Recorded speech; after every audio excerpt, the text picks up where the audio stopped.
Hello, babies, and welcome to Down to Earth Divinity. My name is Cecily, and this is your weekly reading. The deck today that I'm reading with is Nick Bantock's The Archaeo. It is a system of cards based upon his own creations of archetypes. Not based upon Carl Jung's archetypes necessarily, but definitely inspired by them. It features this beautiful artwork. He wrote the Griffin and Sabine series back in the day, if anybody remembers that. And they're quite a bit larger, so I'm not going to be able to push them up to the screen, but I will be setting them there so that you can see them. This first card is Grace. And I feel that this card, although it refers to athleticism in the deck, I feel that for you, it is pertaining to oftentimes what is referred to as more of the Christian definition of grace, but it doesn't have to be limited by one particular religious or spiritual path. That I believe that grace, and I feel, and it has been my experience, that grace is available to all. It is something that we are born with having. We do not have to earn it. It is not something that is given to us or taken away from us. It is simply a part of what we are. Just as we are part of God and God is part of us, grace simply is. It's not something you can control or earn. It's something that is just part of your experience. And in knowing that and recognizing that, I think is a huge part of having a relationship with the divine, of understanding and knowing who you really are, how the universe works, knowing that you are part of all of that, and so is everybody and everything else in creation. So that's a beautiful reminder. The next card is Innocent. There is a lot of the full energy from the Rider-Waite Tarot deck in this card, very much inspired by that. So this is all about leaping in your innocence into something which may or may not be the best idea, but sometimes the most incredible life experiences and the most incredible wisdom and the most incredible discoveries can be attained in life experience through your own innocence. We're all innocent in new experiences. And it's not our job, as I have said many times before in life and several times before in past readings, to know, as the saying goes, the entire staircase as we are climbing it. A great deal of the staircase may be in the shadow. We do not know where it is leading. And that is okay. I think that this card is also really pertaining to healthy boundaries and protecting your innocence and just being aware of who and what you allow to have access to you. It is such a dense time energetically. This is an eclipse season, and there's a lot going on in the world that is upsetting and not fair, and we are bombarded by that.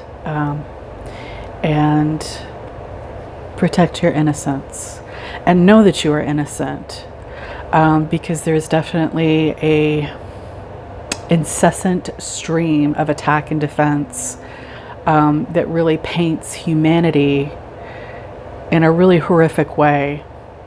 And although accountability is important in our world, and seeing people's intentions and speaking truthfully about people's intentions are important in this world, it's also important to recognize that on some level, at our core, we are all still source and we are innocent.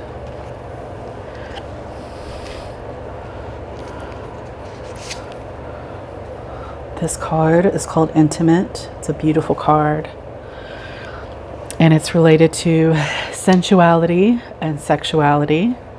And it's really just about honoring, I think, the divine feminine. I'm very much someone who has experienced and sees out in humanity and in Mother Earth that all beings are divine feminine, divinely feminine.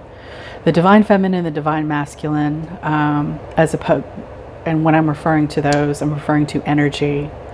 It doesn't necessarily have anything, it can, but it doesn't necessarily have anything to do with gender, which is a human construct or anatomy. I'm talking about the divine feminine and the divine masculine energy in this world, which is on its way and in process of and in an unfolding of recalibrating and rebalancing in a healthy way. And only God knows when it's occurring right now. It's occurring in every second, but we do not have control over the timeline. So for me, this is just about all beings, regardless of how you identify, all beings respecting their own sexuality, their own sensuality, what brings them pleasure, what brings them comfort, learning the fine art of surrender in your life internally, emotionally, and energetically, which I believe is the only way to really come into alignment with your own divinity. And this is just a gentle and loving reminder of that.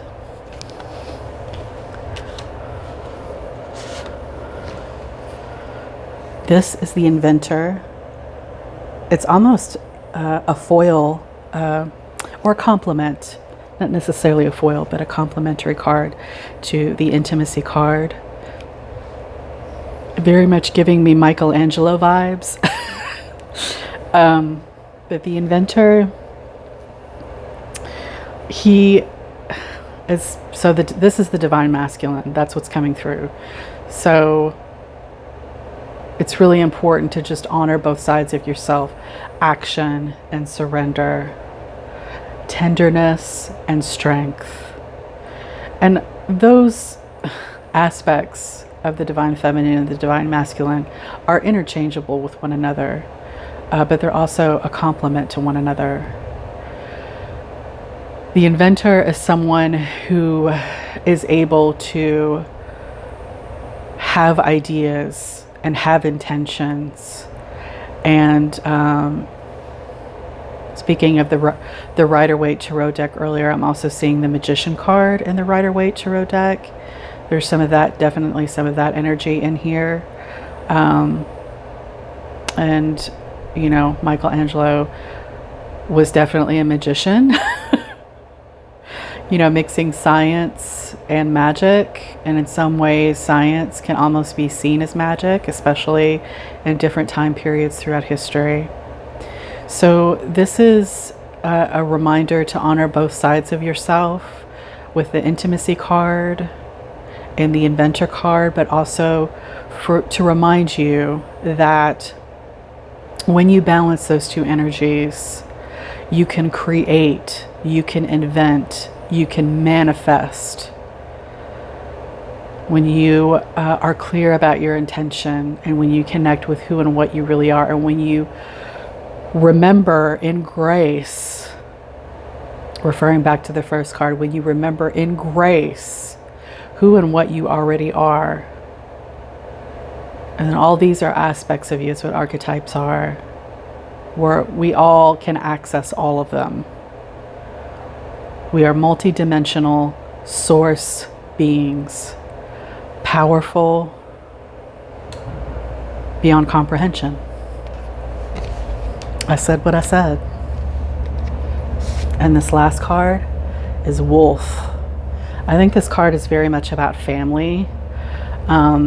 but it also, according to the guidebook, it's very much about honoring your wants and your needs, your desires, and also relying on your pack, because I very much associate wolves with having a pack, having a family, mating for life, being very loyal,